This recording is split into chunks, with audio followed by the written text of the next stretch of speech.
There's a lot about the assumptions that dating apps have, which have become so true and commonplace that we've never really stopped to think about whether these are like conceptualized the right way or not. And so what that sort of gives us the idea of is like, since I can put my profession into my profile, I can put my height into my profile, I can put all these kinds of things into my profile, we assume that the features of the profile will determine dating success. All these people who are like doctors and still struggling to date, or people who think like, oh, I'm a nice guy, or like I check all the boxes, why am I still single? It's because checking the boxes has nothing to do with the actual interaction. You can look at like online dating and you can say like, oh, I'm under 6 feet, I'm screwed. And we'll form these conclusions because this is what the dating app is doing. It's just shaping our perception that these are the things that matter.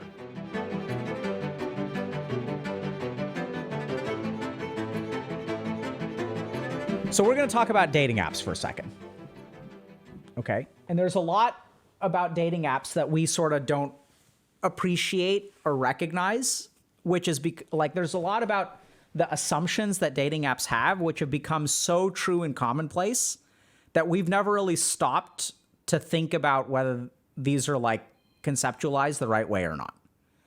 So let's start with a couple of things. The first is that dating apps ask you for a profile, right? And you put things into your profile. And so what that sort of gives us the idea of is like, since I can put my profession into my profile, I can put my height into my profile, I can put all these kinds of things into my profile, we assume that the features of the profile will determine dating success, because that's what I can put into the profile. The biggest confusing thing about dating apps, which is a little bit subtle, is that things that you can measure and stick on a profile may not correlate at all to dating success. Do y'all understand that? When people were developing dating apps, they didn't sit down and do a bunch of research what leads to the most successful relationships. What they asked themselves is, what can we capture in a profile that leads to success? Because they're fundamentally bound by what the dating app can represent. They're fundamentally bound by a profile. And this is why a lot of people get confused about some of like, dating stuff.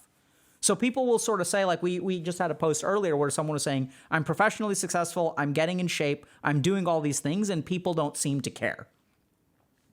People don't seem to care. All they care about is height and weight and these kinds of things. And I even had a buddy who was in medical school with me. And so like this person had some difficulty dating. And so when they went to medical school, they were like, oh, once I go to med school, like the ladies will be all over me. Because ladies love doctors, right? Everyone's looking for a doctor. And once I become a doctor, it's going to be easy. I'm going to have more than I can handle. It's going to be great. And then finished med school, became a doctor, started making some money, and still struggles. And so then a lot of people will be super confused because they're like, I don't understand. I'm a nice guy. I'm professionally successful. I treat people right. I do all of these things. They look at their life, right? Because they've optimized what you can put into the app. I work well. I'm good at this. I'm good at this. All this stuff is listed on there. I put it all into the app. I'm confused. Why isn't this working out? And then they become resentful. So here's the key thing to understand about relationships. So everyone will say relationships are all about communication. The problem is that's not something you can stick in a dating app. So all these people who are doctors and still struggling to date, or people who think oh, I'm a nice guy, or I check all the boxes, why am I still single?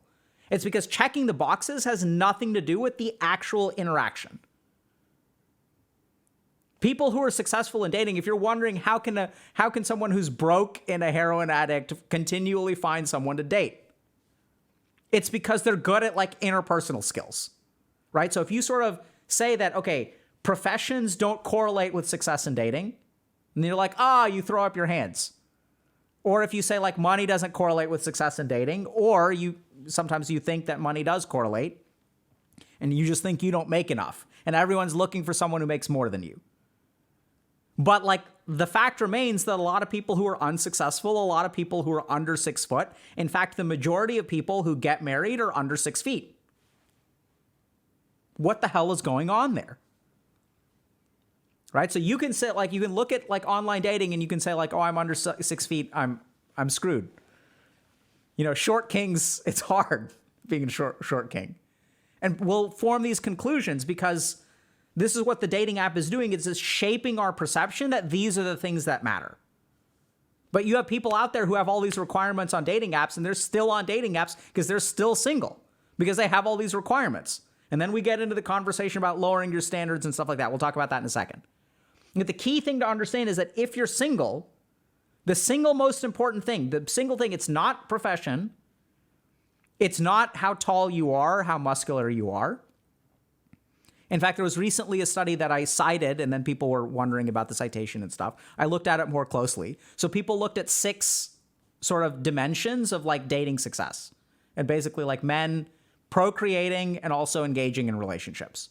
And the effect sizes for things that they looked like jaw size, muscularity was positively associated, but all the associations were tiny. Very, very small associations as you look at big meta-analyses. So essentially, like what we sort of know is that like people who are under 6 feet, make $40,000 a year, are still successful at dating, getting married, and having kids. So what's the deal? And then we have people who are very resentful because like, I'm a doctor. Where are all the women? Or I'm a doctor. Where are all the men? Right? Like I was told that this is how you become successful at dating.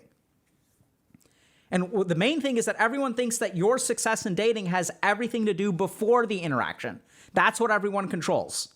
You'll get that? Like, so I need to go to the gym more. I need to get more professionally successful. I need to do all this stuff ahead of time, and then the interaction arrives. And what they're focusing on is like, I don't understand why people don't respect the fact that I'm this rich or this successful or like all this kind of stuff.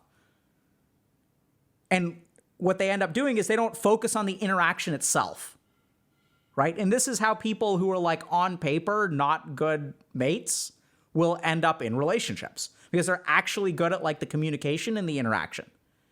And we've got this other group of people that's like obsessed with all the stuff before the interaction, right? I'm going to make more money. I'm going to get more in shape. I'm going to do this. I'm going to learn how to cook. Everyone says work on yourself. So I'm going to work on myself. I'm going to work on myself. I'm going to work on myself. And you work on yourself up until the interaction. And then like you never practice the interaction. You never practice communication skills. You don't like practice like what it's like to communicate and be with another person. Right? Like, do you know how to flirt? Like, because that's pretty important in dating, right? There's a bunch of actual skills that go into the relationship process, which is exactly how people who like aren't good on paper find relationships because they're actually good at being in a relationship. And that gets everyone to scratch their heads because then it's like, okay, how do I do that? And that's where for a while, you know, the pickup artist community was like, here's how you do that. But I think a lot of their conceptions were like very toxic in nature and were born of resentment, right? So what they like really taught people to do is objectify women because once you make them an object, then they're less able to hurt you. So like in order to get over your own insecurity, we're going to objectify the person on the opposite side of the table. And therefore like, you know, they're like a bot. Treat them like a bot, like they're not a human being with thoughts and feelings. And you'll sort of hear this kind of dialogue, right? Like it's not just the pickup artist community in terms of men and women. You'll sort of see this with women as well. Well, they'll come up with like, you know, these terms like scrotes, which are like dehumanizing terms for men. And the whole point is once you dehumanize someone, then like their judgment matters less to you. Once their judgment matters less to you, it's a little bit easier for you to interact with them because then your insecurities are sort of not managed, but sort of bypassed. The problem is you're creating a relationship by dehumanizing the other person. And it lets you get over the initial hump, but it dooms your relationship to failure because now you're in a relationship with someone who you've dehumanized. So the only kind of person that's going to stay in that relationship is someone who's very insecure themselves. Which is sort of what you see in these kind of dehumanizing dating communities, is that the ones that end up in relationships are the ones that end up with doormats. And then what they also do is they'll like sort of like, if you're not a doormat, they'll like come up with all these kind of weird terminologies and justifications for why you're low value, whatever. Right? This is where like we rank people. And so they do all these kinds of dehumanizing things. The key thing though is that checking boxes is important by all means. But if you're struggling in terms of dating, like communication skills is really what it comes down to. It's about articulating what you want, trying to understand and making an effort to understand what the other person wants. It's about articulating your boundaries, getting them to articulate theirs, respecting their boundaries, having them respect yours, but also in sort of compromising certain boundaries, which is like eye-opening. Oh my God, I'm supposed to compromise a boundary? That's insane. It's my boundaries. People should respect it. I should be able to eat Cheetos and play World of Warcraft for 28 hours a day if that's what I want to do. That's my boundary. That's what I need. How dare other people cause me to respect, like alter my boundary? We're not saying be a doormat, right? We're not saying like let people necessarily disrespect them. But generally speaking, a big part of relationships is compromise because each of y'all wants slightly different things or very different things. And so succeeding in the relationship is about talking about compromise. But that's not what we learn. We don't learn how to communicate with people. We don't learn how to flirt. We don't learn how to have a conversation around boundaries. We don't learn how to express discomfort with someone. We don't learn how to manage resentment. So a post that we looked at earlier today was all about, like this girlfriend dumping this guy because she's like, I need more than you. And that's like the reason that relationship was doomed to fail is because this feeling started way before the person breaks up with you, but they were never able to articulate it, so y'all were never able to work on it. So it's like articulation, communication, listening, voicing what you want. Because a lot of times it's really hard to voice the things that we feel embarrassed for. This is ultimately what leads to successful relationships.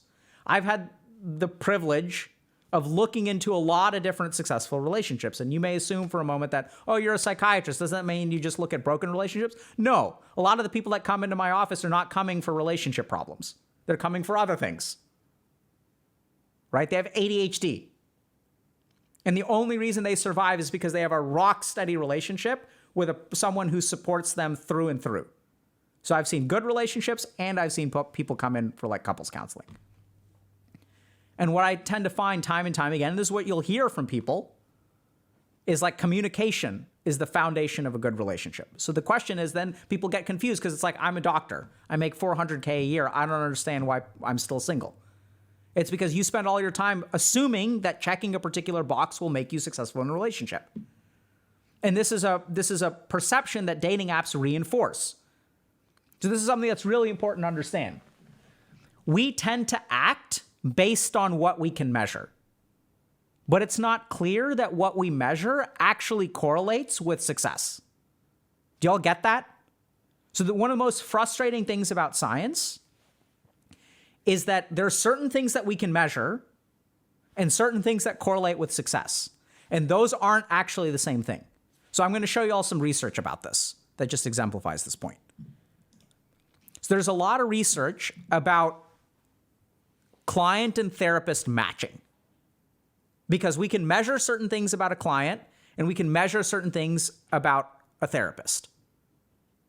Okay? Like there's certain things we can measure demographics, right? We can measure ethnicity. We can look at the ethnicity of the client. We can look at the ethnicity of the therapist. All right? And so people have been trying to figure out how to match clients with therapists for a long time. Let's see if this pops up. Oh, GG. Okay, GG. Psychotherapy outcome is a function of therapist-patient matching on selected variables. So you can look at this for a long time. Essentially, what you discover is that it's really hard to predict. So my synthesis of the evidence is that you can measure particular things about a client and you can measure particular things about a therapist, but matching based on those variables really doesn't correlate success. So even if you look at sort of these meta-analyses, The purpose of this article is to examine whether therapy process and outcome are influenced by client, therapist, ethnicity, language, or gender match. A review of research in this area does not demonstrate support for a client-therapist match on any of these variables. Right? Like, what the... Okay? So I like this. This thing says that there's... So what this essentially says, this article says that if you want to be a successful therapist, it's not about match. Being a successful therapist is about adapting to the client's worldview. It's not about matching people. We see success when the therapist adapts to the client. This paper I really love because this paper wants to say we can match, but it bends over backwards in order to make this argument. Okay, I'm going to read this. Okay, this is going to be a bit technical. So unfortunately, most of this research has dealt with analog populations of clients or therapists, quasi-therapy environments, and criteria that are far removed from those used to judge clinical settings. As a result of such disparity among methods and propulsions, the results of this research in this area are far from consistent. Do you guys understand what this is actually saying? This is saying we weren't able to find a clear effect. And then they go on to say, nonetheless, if we ignore all the reasons why the research is bad and we can't really come to a conclusion, if one considers only the most clinically relevant studies, some tentative conclusions do emerge. Do you all understand what this paper is saying? This paper is like, here's a body of evidence. If we discard most of it and we choose to have a selection bias, tentative conclusions do emerge. And then they go on to conclude, namely, demographic similarity between client and therapist facilitates positive perceptions of the relationship. So then they form a conclusion. They're like, oh, facilitates positive perceptions, enhances commitment to remaining in therapy, in treatment, especially among disadvantaged groups. But this sentence right here, these couple sentences on the left, basically are like, this isn't even correct. Cherry picking at its finest. Well said, S. Borealis. So this is what's so confusing, is that when we look at and if we look at the therapy relationship, and we can go on. So this looks at this thing, for example, finds this defensive style and internal external focus does predict outcomes. Matching patient reactance potential to therapist directiveness does not affect outcomes. It's just like another paper for the sake of completeness. The key takeaway here is that if we look at the client doctor-client relationship, or the therapist-client relationship, it's a relationship that like communication and intimacy and alliance and like all this like interpersonal stuff really matters. And people for a long time were like, okay, like if I'm an Indian therapist, I'm going to do better with an Indian client because I understand what it means to be Indian. If I'm a gay therapist, I'll do better with a gay client because I understand what it means to be gay. If I'm a man, I'll do better at working with men. We have all these assumptions about boxes that we can check and how they form relationships. It turns out when you actually look at the data, it doesn't work like that. And what really forms connections is not something that we know how to measure. But this is the main thing that dating apps do not, I think they understand it, they just don't tell anyone, right? Because there's only certain things that we can measure. So we're going to let you fill out a profile, but like we know on the back end, if you look at the data, we know that like nothing that you're filling out is actually going to correlate with relationship success. Because we can't actually measure the stuff. We can't build a profile that will allow you to successfully match people, which is staggering for people. And then what happens is we start forming selections based on what can be measured. But remember, what can be measured doesn't actually correlate with like relationship success. So now we start filtering people based on things like religion. We start filtering people based on height. We start filtering people based on income. Or we start filtering people based on political beliefs. And because how do we filter people? We filter people based on what the app lets us filter people with. And so essentially what we're doing is we're making selections that don't correlate with actual relationship success. And this is the fundamental problem with online dating. The most fundamental problem is it gives us this idea that if I build a profile, people will be able to select. And I will be able to select based on other people's profiles. Obviously. There's a key thing that's missing here, which is that your selection may have nothing to do with the actual likelihood that your relationship succeeds. And if we look at comparable. I mean, this is a stretch, obviously. So the therapist-client relationship is is far from, a romantic relationship. It should be anyway. But it's still like a deeply personal relationship, and we sort of know from relationship matching metrics, right? Because the other thing about the dating apps is they're not going to publish their internal research. So they can make all kinds of claims, but you're never going to get peer-reviewed studies on these factors, right? And like, why not? It's because on the back end, the whole friggin' thing may be an absolute scam.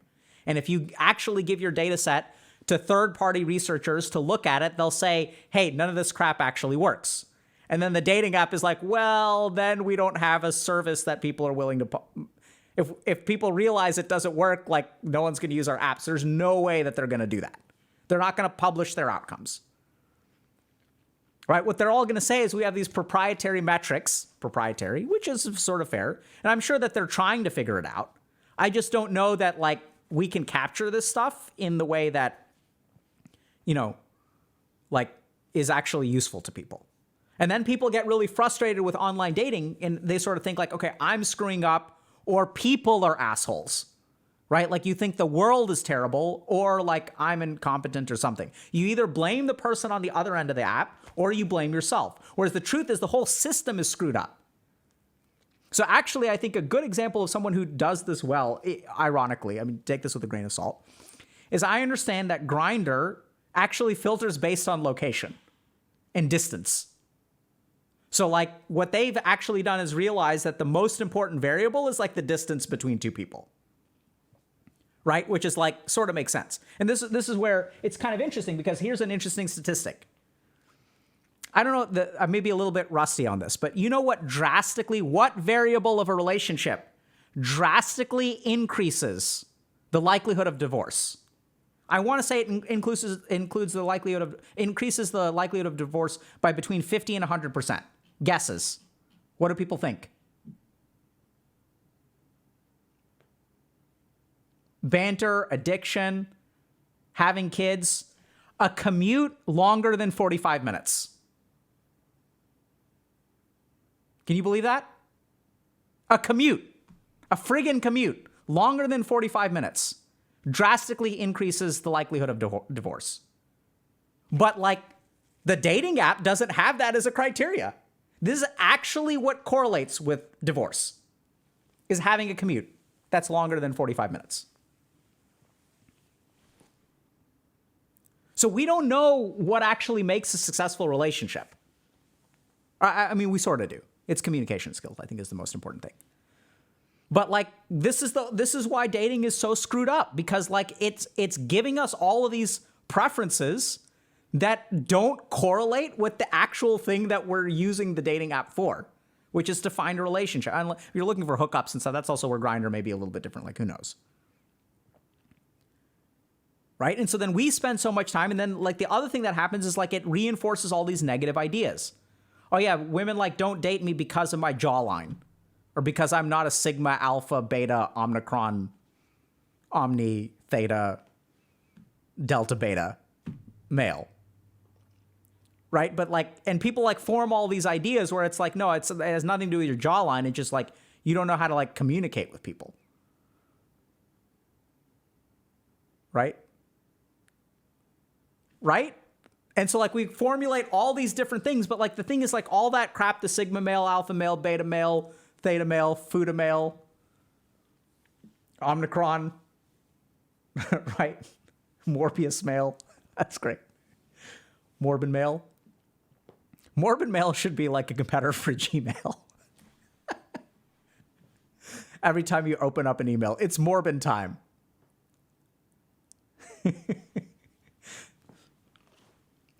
So here, like, okay, so big takeaways. First thing to understand is that if you think that your dating success is determined by everything that happens before you meet the person, chances are you're wrong. So this is like my profession. It's not that it doesn't matter. It's that like everyone's focusing on everything before you even meet the person. Whereas if you really think about a relationship starts with like meeting a person and communicating and interaction. So everyone sort of assumes that, okay, like if my jawline isn't good enough, or I don't make enough money, or I'm not 6 feet tall, or this kind of crap, then like I'm doomed to be alone. It's just not the case, because that's not like, we have a lot of data that shows that people who are assholes in your book get a lot of women and you don't because you're a nice guy. And it's not about being a nice guy or being an asshole. It's about how you communicate and interact with an actual human being. And you look at these like dating profiles and it hurts, right? Because you're not 6 feet tall. And you see all these profiles out there that are women looking for men who are 6 feet tall, or men who are looking for women who are like 5'2" and are like Instagram models or whatever. And so both sides of the equation, there's a lot of judgment, because these are the things that we can measure. This is what we can build a profile based on. And there's an assumption that selecting someone's based on profile things will correlate with the likelihood of a successful relationship. That fundamental assumption, I do not know is correct. I haven't seen data that is overwhelmingly positive in that even selecting based on these criteria leads to a successful relationship. And even when I look at successful relationships, what I tend to find is that there's like at least one red flag. And the key thing about those relationships is that despite the fact that there's a red flag, the people work through that red flag together. And that's when the relationship becomes really strong. So for example, I do a lot of addiction work. Sometimes what that means is the people who are married in my office are addicts, or hopefully are in recovery. And what I tend to find is like, yeah, it sucks to be like addicted to heroin, and it sucks to be married to someone who's addicted to heroin. But both of y'all got together, you decided that you loved each other enough and you were going to give this a try. Both of y'all set your egos aside, you set particular boundaries, you kind of screwed up a little bit, but you gave it an honest effort. And then 2 years later, you've been sober for 2 years and you decide to get married, and like, that's a strong relationship. If you think a little bit about that, like how do you correlate that to a dating app? By the way, I'm an addict. By the way, I'm willing to date addicts. No, like that's ridiculous, right? Like you don't, you know. So what actually leads to successful relationships is not something that dating app profiles can necessarily capture. And then we got it all bent out of shape because we don't have a good enough profile, or there are people who are looking for things in their profile. It doesn't friggin' matter. At the end of the day, it's about how you communicate and interact with an individual human being. End of story. And there's research to even suggest that all this kind of demographic matching, at least in terms of client therapists, and you can make an argument that that's not the case for romantic relationships, but I think we're sort of seeing that people are willing to, you'll have people of mixed race couples, you'll have mixed religion couples, you'll have mixed diet couples, and you'll have people who are not those mixed things, right? You'll have ethnically homogenous couples, you'll have religiously homogenous couples, you'll have diet homogenous couples. And so if we have both versions, what that sort of concludes is that there may not, like that's not restrictive, like because we see both versions. We'll see a mixed race couple and we'll see a homogenous race couple. Ergo, race may not be an important factor. It's really just about how you communicate in either of those situations.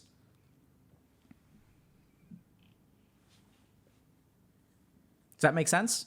So if you're struggling to date, like don't get resentful just because you're less than 6 feet. I mean, I understand it's okay to get resentful, but like just because you get resentful doesn't mean that that's the reason that you're single. And there's a lot of stuff that you can still work on. And chances are, if you're like resentful towards, you know, the group of people that you're dating, like focus on interpersonal skills. What is it like to spend an hour with you? Is it fun? What is it like to spend an hour with the other person? Do you know how to do things like set and respect boundaries? Do you know how to do things like listen and talk? Do you know how to do things like be emotionally available, but also be able to turn off your emotional availability when the other person like needs you to like self-compose? Because sometimes people are in relationships and they're like emotionally available. They wear their emotions on their sleeve and they can never turn their emotions off. So my emotions are out there all the time, gushing out.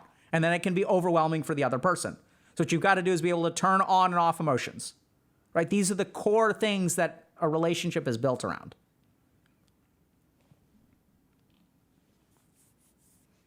Do you have a big pee-pee? So this is another common thing. So let's just understand this quickly. So it's my understanding that there are people out there at Pride Month who are lesbians, and they have very satisfying sex lives. And it turns out that their pee-pees are incredibly small. In fact, non-existent. Right? So all these kinds of myths about stuff like penis size and stuff like that, like it's just not like people can have healthy sexual relationships without penises. I don't know, like It sounds absurd. I'm not trying to be funny. Honestly, I'm not trying to be funny here. But do y'all like get that? Like, that's possible. And so in terms of a healthy relationship, it's about like communication and trying to figure out like how you can provide for the other person, how the other person can provide for you. I'm not saying that people aren't allowed to have a preference. If someone doesn't want to spend time with you because of the size of your penis, like that's on them. And it kind of sucks for you. But at the end of the day, people have healthy sexual relationships without penises. It's like literally a thing that people do. And if they can do it, you can do it. Is there a good way to use a dating app given what you talked about? Absolutely. So that's a great question, Doughboy. So the main thing to understand about dating apps is when you go in having the right expectation. So there's still a tool. It's how most people still connect. But it's like acknowledging that it's a little bit of a crapshoot. The other thing is that you should be careful about filtering your preferences. So if you have particular preferences, like the actual interpersonal, the spark, the chemistry is not determined by both of y'all having the same religion, right? There are people who have the same religion or set of values or vegan who will get divorced. Like you'll see like divorce in like, you know, based on demographic criteria, like you'll see divorce on both sides, right? So you'll have like Muslims who marry Muslims and they'll get divorced. And you'll have Muslims who marry Hindus and they'll get divorced. Like it happens. You'll have Hindus who marry Hindus and they'll get divorced. So that's where be like a little bit more open. So I think the first thing is to understand that if someone is perfect on paper, they may not be perfect in real life. And if someone is imperfect on paper, they may be perfect in real life. So that's, I think, the most important adjustment to take away is to expand your dating pool and to give people an opportunity that you would normally filter out. So if you have like a height requirement, like loosen it. If you have an educational requirement or a financial requirement, loosen it. Give people a chance. And recognize that successful relationships are not about finding the perfect partner. They're about each of you becoming the perfect partner over time because you're committed to each other. Like you're not like any kind of like this is the key thing, which is like somehow like lost. This is another bias that the dating apps reinforce, which is like, here is who you are on a single piece of paper, right? Like, here is what you are. Take it or leave it. When you started dating me, I said very clearly in my profile that I will never watch Morbius. And you're asking me to watch it. Like, relationships are about growing and changing together. It's not about two finished products perfectly fitting together. So just, I would say like loosen your checkbox criteria some and give people a shot. And recognize that if you find the perfect person on paper, that may not actually correlate to relationship success.